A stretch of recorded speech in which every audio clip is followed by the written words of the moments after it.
Welcome to Discourses by Shri Brahmachaitanya Maharaj Gondavalekar. Today we'll explore the March 1st discourse on a typical worldly-minded person, where we delve into the attachment to worldly life, the illusion of its pleasures, and the spiritual remedy prescribed by the saints. All saints have prescribed a remedy for the common man's attachment to the sensory world. Shri Samartha in particular investigated and accurately diagnosed this disease as consisting in the belief that worldly life is pleasurable, whereas it is fundamentally the exact opposite. To effect a cure, however, needs a medical regimen besides correct diagnosis.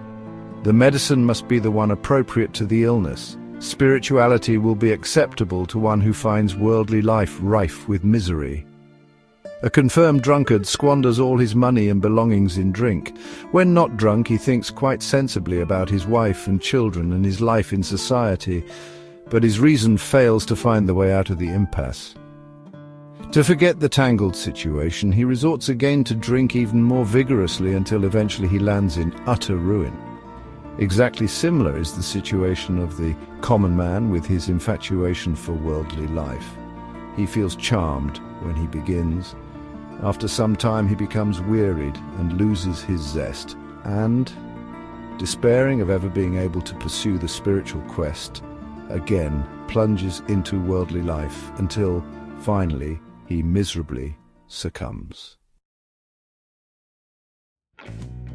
One who seeks to inflict harm on others is bad enough, but the world has at least the chance to defend itself. On the other hand, who can help a person who is determined to ruin himself? Isn't it truly suicidal? So too is one who thinks of nothing but the material world and material life. Knowing well that they are illusory and transitory, he tries to feel happy with them. He takes it for granted that God has created the world for him to enjoy and gets more and more entangled with it till he comes to his end. Men do the self-same things every day without noticing the monotonous repetition, the same eating, the same service or business, the same striving for money and such other things. The marvel is that they do not feel bored with the monotony. The reason can be either that it is genuinely pleasurable or that greed and hope have no end. Evidently, the latter is the correct reason. Greed and desire are truly insatiable. Is it not surprising that, though repeatedly disproved, the idea that worldly life is going to be pleasurable is one to which man fondly and tenaciously clings? One who refuses to take his own experience into account can never learn wisdom.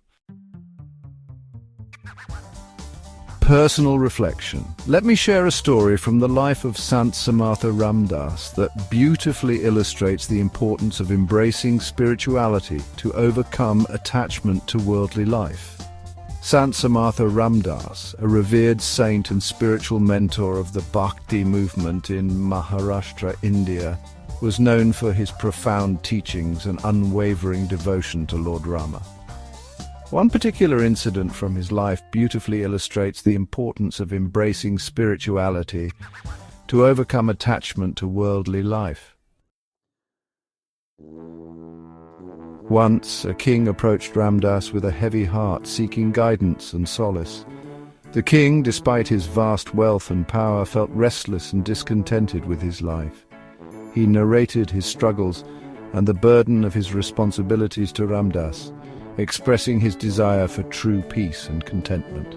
Ramdas listened patiently and then took the king to a nearby river. He picked up a handful of sand and asked the king to hold out his hand. As Ramdas poured the sand into the king's hand, he instructed him to keep his fist tightly closed. The king did as he was told. After a while, Ramdas asked the king to open his fist.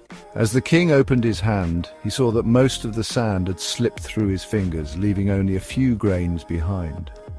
Ramdas then explained, "This is the nature of worldly life. No matter how tightly you hold on to wealth and material possessions, they will eventually slip away. True contentment and peace can only be found in spiritual pursuits and devotion to God." The king, humbled by this profound lesson, realized the futility of his attachment to worldly life. He embraced the teachings of Ramdas and dedicated himself to spiritual practices and devotion to Lord Rama. This transformation brought him true peace and contentment, transcending the fleeting pleasures of worldly life. Thank you for joining me in this exploration of a typical worldly-minded person. Remember, by understanding the illusory nature of worldly life and embracing spirituality, we can transcend worldly attachments and experience true spiritual bliss. Embrace this practice with unwavering faith, and may it bring you peace and fulfillment in your journey. May Nama bring you peace, contentment, and divine connection in your journey.